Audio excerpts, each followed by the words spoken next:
Then we continue in our story here in Revelation 12:4, and the dragon stood in front of the woman who was about to give birth, so that it might devour her child the moment he was born. So obviously there's a great gap here.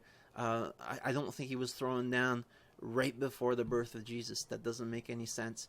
But obviously he was thrown down before the birth of Jesus at one point in history. So there's some huge gaps as we read through chapter 12 here between events that are told to us, because again, this is an account of the battle that's been going on for a long time. So we can't expect the events that are told here to be right after each other, within months or days.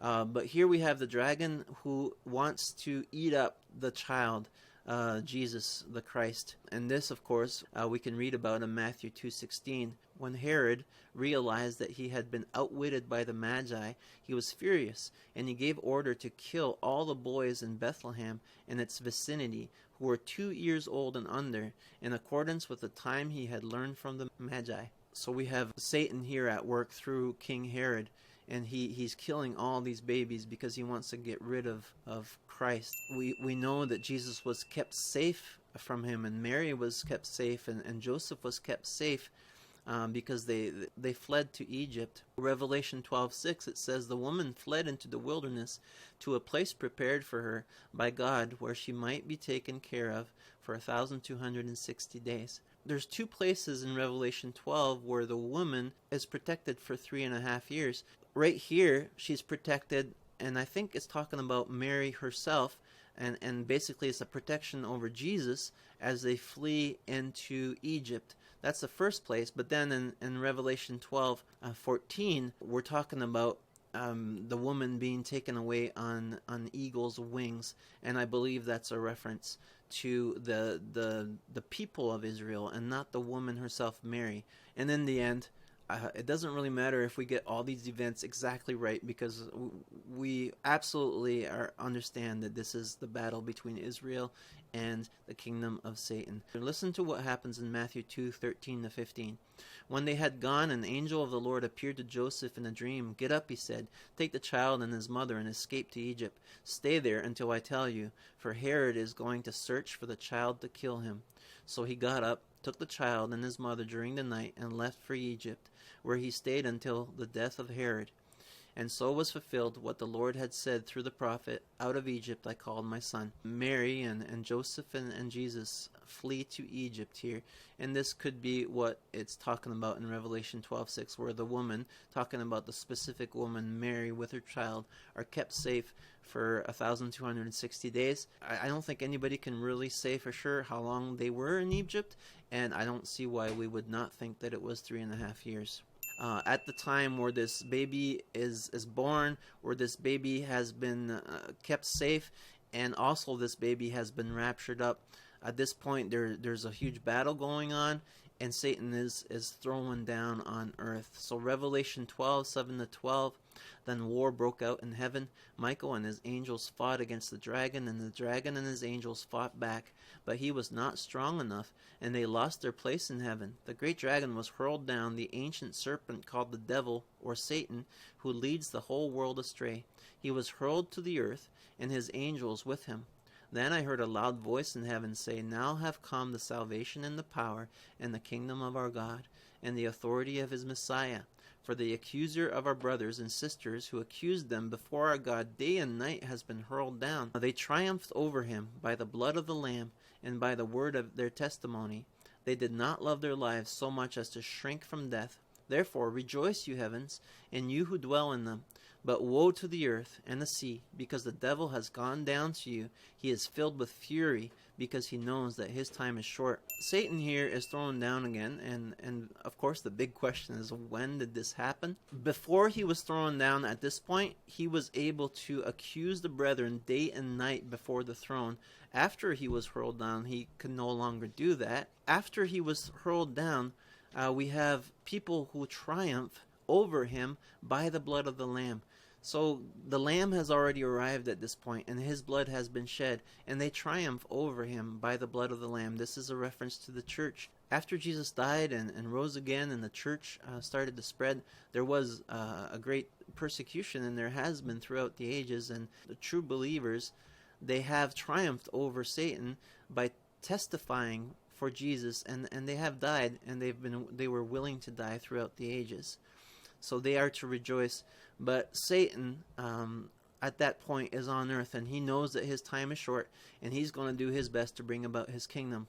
It makes sense to me that this happened during the time that Jesus was on earth, that there was a big battle in heaven at that time, and that Satan was cast down with his angels at that time. Not only does Jesus say in Luke 10:18, I saw Satan fall like lightning from the heavens.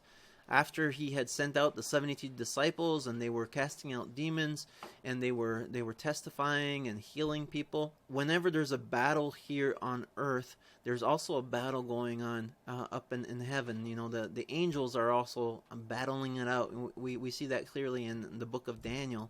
Obviously, when Jesus started to do his ministry here on earth with all his disciples, this huge battle was happening up in heaven. So it just seems to make sense that while Jesus was on earth and he was ministering on earth, Michael was fighting it out with Satan up in heaven, and at that point was cast down. 1 John 4:3, John mentions to us that the spirit of the Antichrist is already among them in the world. It says, but every spirit that does not acknowledge Jesus is not from God. This is the spirit of the Antichrist, which you have heard is coming, and even now is already in the world. So at that point, the Antichrist and his spirit and Satan was very much active in the world. So it seems to make sense that during Jesus' time, and especially at his resurrection, that Satan would have been cast down, and his angels, and no longer allowed to be up in the throne room. As we saw at the beginning of the book of Revelation, Satan is not pictured in the throne room there. So this is a possibility. Let's keep on going. Revelation 12:13-17. When the dragon saw that he had been hurled to earth, he pursued the woman who had given birth to the male child. The woman was given the 2 wings of great eagle, so that she might fly to the place prepared for her in the wilderness, where she would be taken care of for a time, time and a half a time, out of the serpent's reach. Then from his mouth the serpent spewed water like a river to overtake the woman and sweep her away with a torrent. But the earth helped the woman by opening its mouth and swallowing the river that the dragon had spewed out of his mouth.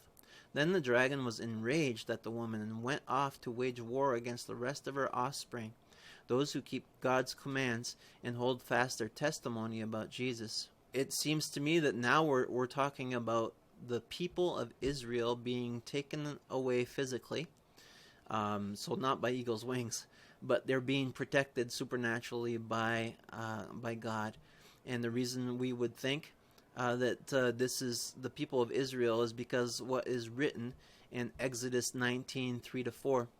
Then Moses went up to God, and the Lord called to him from the mountain and said, This is what you are to say to the descendants of Jacob, and what you are to tell the people of Israel. You yourselves have seen what I did to Egypt, and how I carried you on eagle's wings and brought you to myself. When we're talking about eagle's wings, we're talking about protection of God on the people of Israel. In the same way that God protected the Israelites from the Egyptians, he will protect the people of Israel and the people in Jerusalem at that time during the second half of the tribulation. He will protect them in a physical way and take them somewhere where they will be safe from the attack.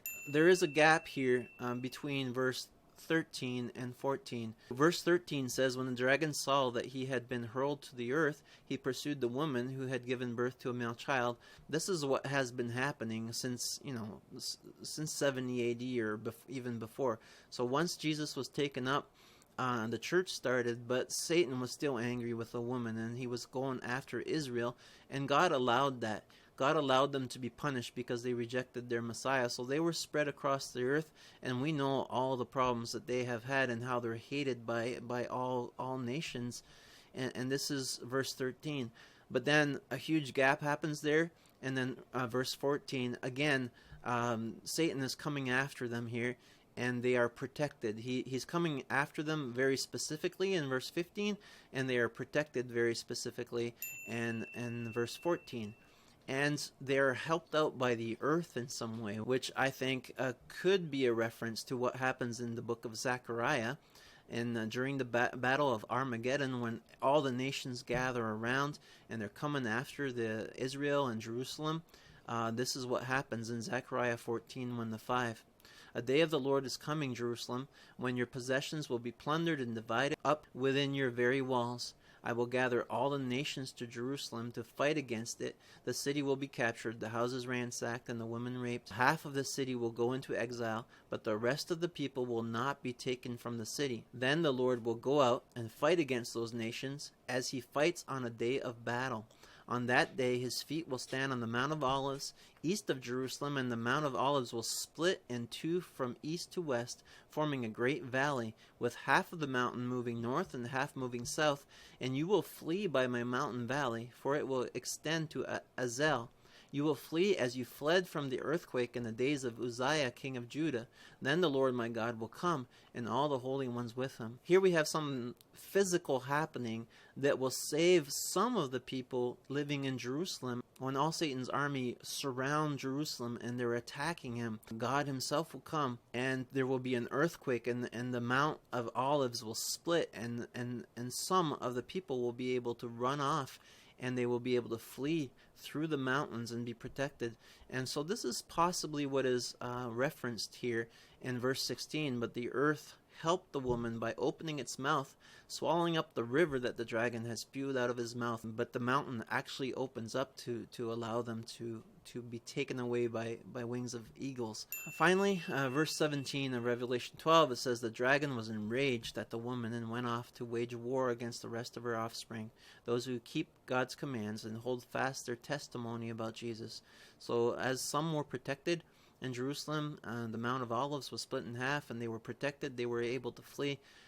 He then turns his attention to the tribulation Christians, those who have become Christians during the tribulation, and to fight against them still. So the battle itself at that point is not ended. It is very confusing to know when and what events are going to take place and what and all that. But what is very clear, and what I think is the most important point of chapter 12, is that this whole book of Revelation revolves around the battle that is going on for God's people, Israel, and how Satan is against them. And it's a battle of two kingdoms, the kingdom of Satan against the kingdom of Israel, and what's going to happen between them.